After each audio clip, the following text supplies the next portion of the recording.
you ready? I was born ready. It's been a while since we've done this, It's been a long time. I think it starts with something like, morning has broken. And we're your consecrated hosts. I'm Father Jeff, consecrated by holy orders. And I'm Jonathan, consecrated by baptism. It has been a while and a ride. That's one way of putting it. Yeah, we left on a Friday. It was the end of the second week of Advent, I believe. Yeah. And now it's the second week of January. We had our little things putting up on the tree. We were here in the middle of Advent, working towards Christmas. Yeah, oh. Well, lots of things have happened. I got COVID-19. I'm sure most of you know that. And so immediately had to go into, it was like that following Sunday that everything kind of shut down for me, and that put us on 10-day quarantine. And then all you in the office had to quarantine because... Yeah. Close contact. Apparently this constitutes close contact. And ironically, this one did not test positive.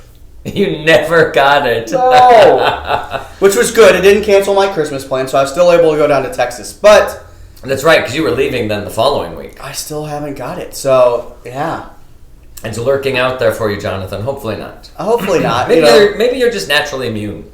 That is a thought. I think we're going to, at some point I'm going to take an antibody test, so give blood to see if I've had it, if I have something that can fight against it. But yeah. Now the vaccine's starting to roll out, and I am going to be the last wave of people to get it. Because how do you know? I'm relatively young. Relatively? Well, especially to you. Relatively young and pretty good health. I guess I have a little bit of asthma. It's more like sports activated asthma.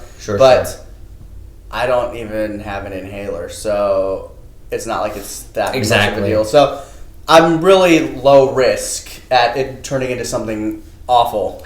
And I know there are questions out there about the vaccine. Mm-hmm. Is it something that I can take? Is it something morally that we're permitted to do? There's questions about its origin, that a line of cells that originated years and decades ago from aborted fetuses, potentially aborted. Yeah, right. That does that taint or contaminate the vaccine strain? And the Church's teaching has always been that when we talk about participation in evil, this notion of remote participation, that we are so far out from the actual evil act that my accepting of a vaccine that may have originated in these cells is so remote that I am not participating in that abortion. Right. Nor am I causing other abortions to happen. And so it is permissible, especially because of the great good that a vaccine has for society. It's permissible, of course, to take that vaccine. If there are options, if you have an option, and there's a vaccine that originates not from aborted fetuses or aborted babies, and one that does, then you should opt for the one that doesn't, but you don't always have that choice. Right. And I think between the two right now, one of them would be more morally acceptable, and I won't... I'm like, it's on the tip of my tongue. I think I'm pretty sure which one is, but I'm not sure. But I don't think you're going to get a choice. You're going to get whichever one is available. And the bishops have assured us of this, the Holy Father, the Vatican, the Congregation for the Doctrine of the Faith that watches these things very carefully and upholding the truth of doctrine. So when the vaccine rolls around, if you are able to receive it, I think you certainly have almost a moral obligation to do so for the good and the health of those around you.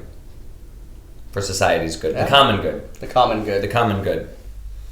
Yeah, so Christmas now is done. We've gone through the entire Christmas season without having a show. That was not our intention. Not at all. But by the time catching up after quarantine and then Christmas and the New Year's and all of the stuff then that followed upon that, yesterday was the last day of Christmas. Yesterday was the last day of Christmas. Yeah. It's amazing how much you miss when you have to be away from the office for 10 days. Yeah. The amount of things that just trying to stay afloat once we got back was a little bit tough. I started, I was able to work remotely. I was able to get into our computer system. I got that set up so I could utilize my computer at home and open up my computer in the office and manually control it from afar. But everything is just like a beat slower. So it's just a little obnoxious, especially when you're trying to work. And so you're like working on a screen within a screen. And when you're working on a laptop screen, first of all, and then, so, I'm like looking at things this big and trying to move things around. It got a little frustrating after a while. And it's like, I just need to be back to do this. It would have been fun to be a fly on the wall. That just seems like something out of a sitcom or something. It's just. It was our sitcom. But here we are. We're going to pick up now. It is January. What is today? I have no idea what 11th. day it is. Monday, January 11th. Monday, January 11th. So we mentioned that yesterday was the last day of the Christmas season. So for those of you who weren't paying attention, Christmas begins with the Nativity of the Lord, Christmas Eve that anticipates Christmas Day then, and then you have the traditional 12 days of Christmas. So Christmas, the 25th, 26th, 27th, 28th, 29th, 30th, 31, 1, 2, 3, 4, 5. January 5th, that's the 12th day of Christmas. Mm-hmm. January 6th is traditionally the Epiphany of the Lord. I don't know why they would move it to a Sunday. So that they didn't have to make yet another holy day. We would have had December 8th, moving into December 25th, moving into January 1st, moving into January 6th, plus all of the Sundays in between. There was a lot of churches it was. If you're going to make cop out like that, just make it not a holy day. Make it a solemnity of the Epiphany. It already is a solemnity of the Epiphany. Well, yes, but I'm saying make it just the solemnity of the Epiphany, not a holy day of obligation. Well, then people wouldn't celebrate it. We celebrate all these other epiphanies that aren't holy days or solemnities that are. But you don't. But most people don't experience them because they don't go to mass. That's on those true. Days. So that was the thing. You either make the Epiphany a holy day of obligation, or Epiphany moves to Sunday, so more people will experience and celebrate it. So in the United States, it was kicked to the nearest Sunday. So maybe the Jesus following Sunday. This day is not convenient for me. I'll wait till Sunday. Hey, there you go. Sorry. You were saying something. I didn't make the decision. Then the Sunday following that rounds the Christmas season out with the baptism of the Lord, which inaugurates, it's like his entire infancy and childhood. We've just kind of wrapped up in those 2 or 3 weeks of Christmas. And the baptism of the Lord, it happens probably around age 30.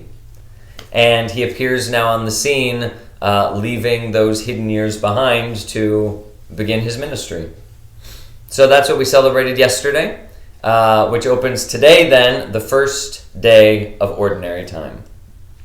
Ordinary time. Boring time. That's not what it means. No? No, ordinary time does not mean it's not extraordinary or that it's mediocre.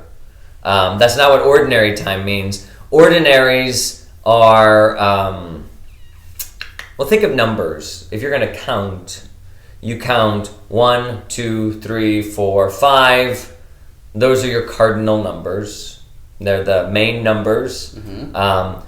Ordinal numbers are the numbers that order things. The first, the second, third, fourth. So you're ordering things with those. So ordinary time is the counting of the Sundays of the year.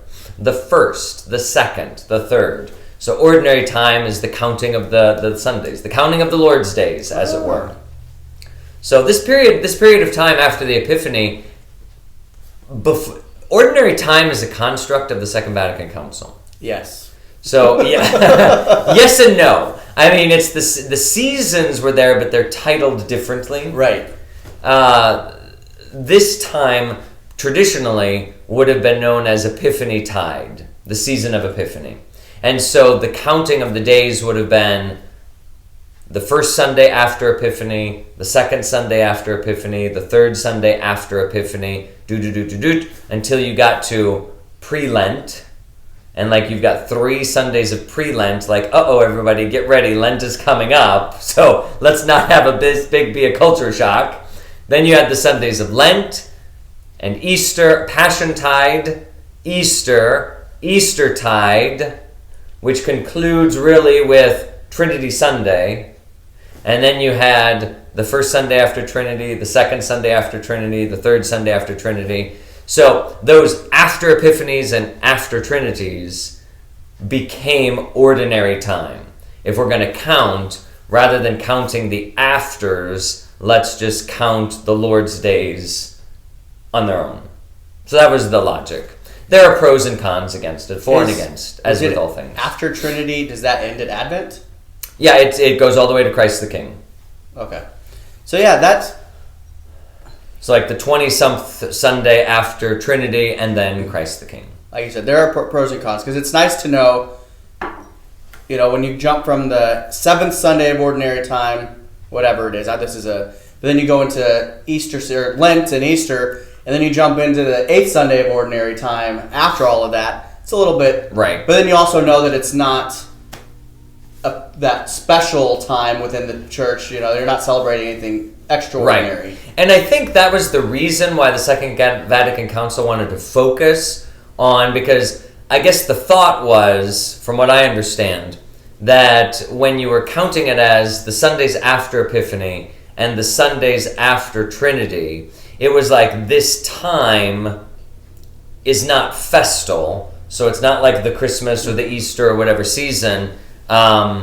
Therefore, it's not. It's almost like defining itself in the negative, like after Epiphany. So we're the not Epiphany or the not Easter, and so it's just kind of this in between time that didn't have its own identity, that identified itself by another season. So the Council Fathers decided, well, we celebrate Easter, we celebrate Christmas. This ordinary time, the Sundays of the Lord, or the Lord's Day, let's draw that focus on developing our relationship with the Lord in His life and His ministry, so that when we come to those festal seasons of Christmas and Easter, we're more inclined to enter deeply into them. Yeah. Again, pros and cons. And maybe if they would have named it something not ordinary time, people might have been not as up in arms. And there's people that are fine with it. And I don't know. That's definitely an English thing. I don't know how that appears in other languages. In the Latin, when you look at the Latin Roman Missal, it's tempus per annum, the time of the year. So it's the third Sunday, tempus per annum, Dominica. So it's like the time of the year, Sunday the 3rd, Sunday the 4th, Sunday the 5th. So it's like the time of the year, and here we count. So even that, it's not very exciting. It's not a very exciting thing. But we'll see the color green come back.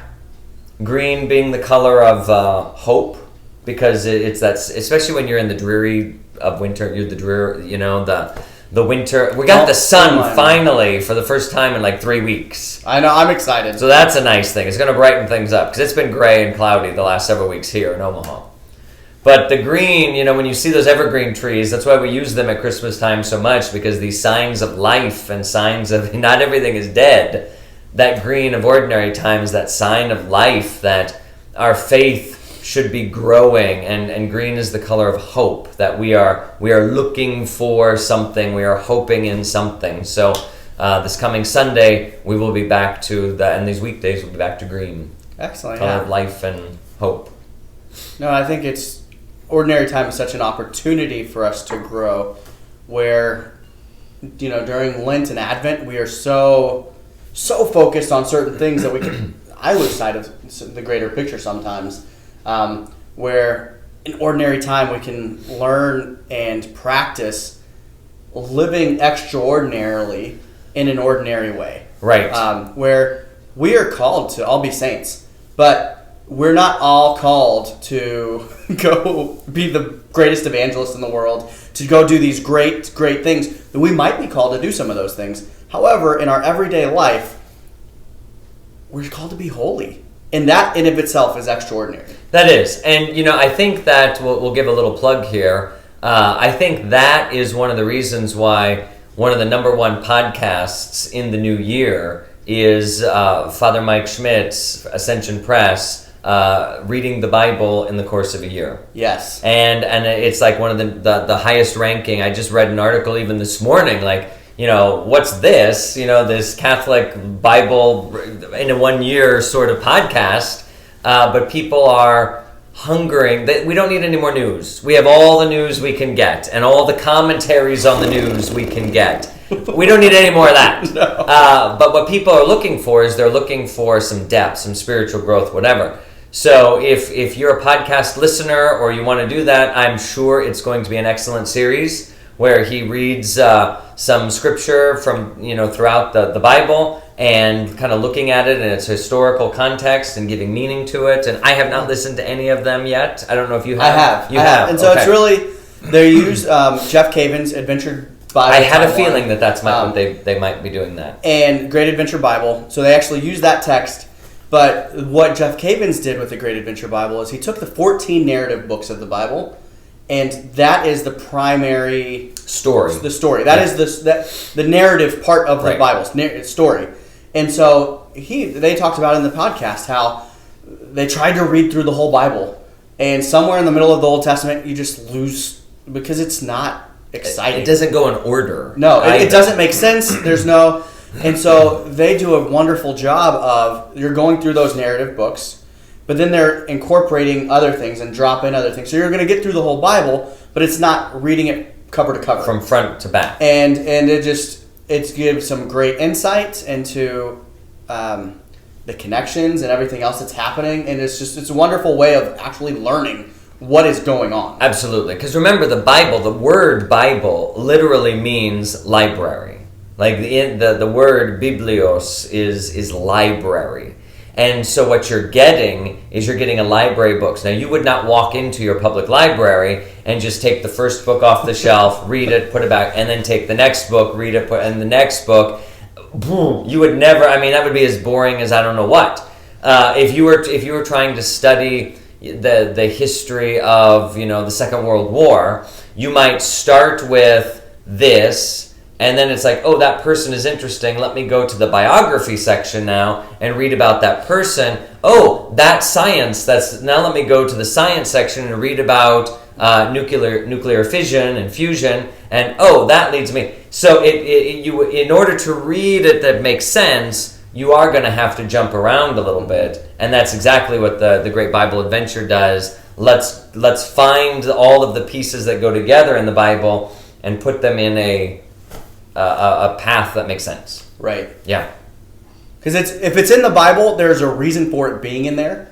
That's yes. A lot of times we'll look at, especially something in like the Book of Numbers. It's like, why? And it's like, it's all about numbers. But there is a reason, and it connects to other things. And if we don't have that context, it is meaningless. Because if you just take a book like that. You take the Gospel of John, you're like, oh, I understand. The Book of Numbers, not so much. Not so much. So if you've done the Great Bible Adventure before as a Bible study, this will be a great refresher. Oh, yeah. If you've never really attacked the Bible and let's dive in and do this, this would be a great beginner. How long is each podcast? 17 to 20 minutes. Oh, that's so easy. That's like your drive. If you're commuting anywhere, if you've got a longer drive, you can listen to it all in once. If you've got a shorter drive, on the way back. Yeah. It kind of works that. So, or if you're having your morning coffee or taking your walk, this is a good thing to do. Yeah. Find ways to grow in your faith. And it's it's one of those things that because you're not getting graded or anything on it. So you can sit down and sit within prayer and read along with Father Mike Schmitz, or you can do it while you're running errands and doing other things. And ideally you'd catch most of it, but if you miss a couple things here or there, you're going to be okay. Is it once a week or once a day? Every day. So it is literally every single day. And so what I've done is I started late, and then the weekend you miss some things, and so I've already listened to 2 this morning. Wow. So I listen at 1.5 speed. You train your ears to do things like that, though, and then it works. Okay. I think listening at 1.5 speed is like transferring the Epiphany to Sunday. Oh, this is just too much time for me to take. I'm going to make it more convenient for me. I have to catch up. I'm several Whatever it days takes, behind. Jonathan. Whatever it takes. That's right. Whatever it takes. Catch up. So there's an option. There's a lot of things that are going to be going on, or that you should. This is a time of New Year's resolutions. Probably many of them are already broken. So let's go ahead and start a new New Year's resolution about growing in your faith and doing something like that. One of the things we didn't get to talk about because of everything that happened in December was the fact that this year has been opened as a year in honor of St. Joseph. Yes. The year of St. Joseph. So from December 8th to December 8th, the Feast of the Immaculate Conception, it commemorates 150 years of the, I don't know what it would be, the declaration, if you will, of St. Joseph as the patron of the universal church. Yeah. So it gives the whole church an opportunity to say, what do we know about this man? What can we learn from this man? How can we grow in our relationship from this guy? And to really focus on who St. Joseph is and to grow in that. There's a whole consecration to St. Joseph. So if you're familiar with the 33 Days to Morning Glory, which is a consecration to Mary, there's something a la that, kind of on the same wavelength, a consecration to St. Joseph. There is, yeah. And you're looking into that, John. Yeah, so we're going to be starting on February 15th is the next start date, because that will end on the Solemnity of St. Joseph, March 19th. And so we are going to be doing it as a parish. We are still figuring out how that's going to look. We're just starting to look at this, Yes. so that's this week's job. Yep. And the retreat. Yep, there's plenty going on, but that is what we're doing, so that you will know how to start this thing We are going off. to have some information out on this. And so I want it to be something that maybe we can figure out either online, in person, a mesh of the two at different times. We're going to figure out a way to make this work so that you guys have access to it. It's Consecration to St. Joseph by Father Dan Calloway. Sounds about right. It's Calloway. I don't remember his first name. Dan or Don. There's a book that accompanies this. It's a book that accompanies it. Yeah, so we go through the book, and then there's reflection every day or something to read about every single day for 33 days. And what I would like to be able to do is just build some kind of community around that. Sure. I think St. Joseph, what we were just talking about in terms of St. Joseph in the Bible doesn't do anything extraordinary. No. He's hardly there. He's hardly there. Hardly there. But he had heroic faith.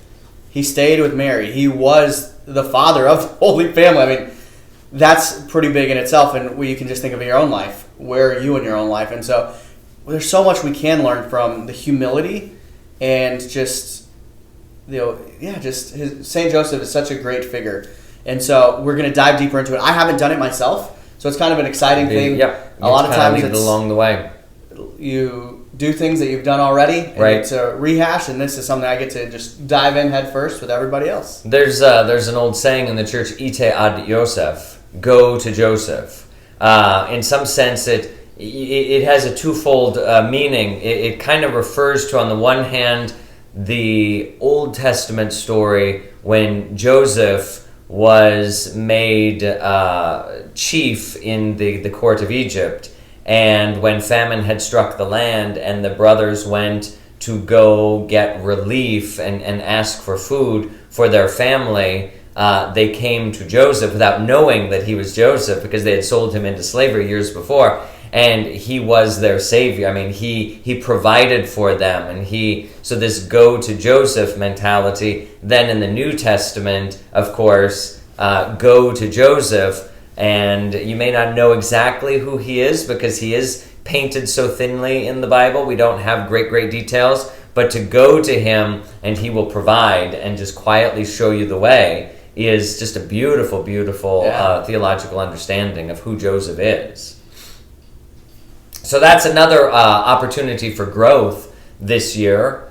The Bible adventure with Father Mike. The consecration to St. Joseph and focusing on that. There are a number of indulgences attached to this year of St. Joseph. Yes. And I really think that you would have to be dumb or dead not to be able to merit one every day. So again, you can spiritually be participating in salvation by joining your good works and your prayer and your holiness to these things. Simple things. Consecrate your daily activities and your work to St. Joseph. So if you make a morning offering and you invite the intercession of St. Joseph into that and the day's work, so sit with your calendar or look at what you're doing today. I've got this, I got this. I want to offer that to the Lord and pray St. Joseph's protection over it. Boom, plenary indulgence. I mean, this is how easy this is. Oh my gosh. Praying a rosary with your family or as an engaged couple. It was specifically an engaged couple was mentioned in the directory for indulgences for this year. Normally praying a rosary in your home as a family is an indulgence, but this expands it a little bit to those preparing to become family because of the engagement of Mary and Joseph and the amount of faith that took. That invites a plenary indulgence. Participating in one of the spiritual or corporal works of mercy and dedicating that good work in memory of St. Joseph. Praying for those who are without work that they may find dignified work through the intercession of St. Joseph merits a plenary indulgence. Praying the litany of St. Joseph merits a plenary indulgence. Let's see. I think that's most, if not all.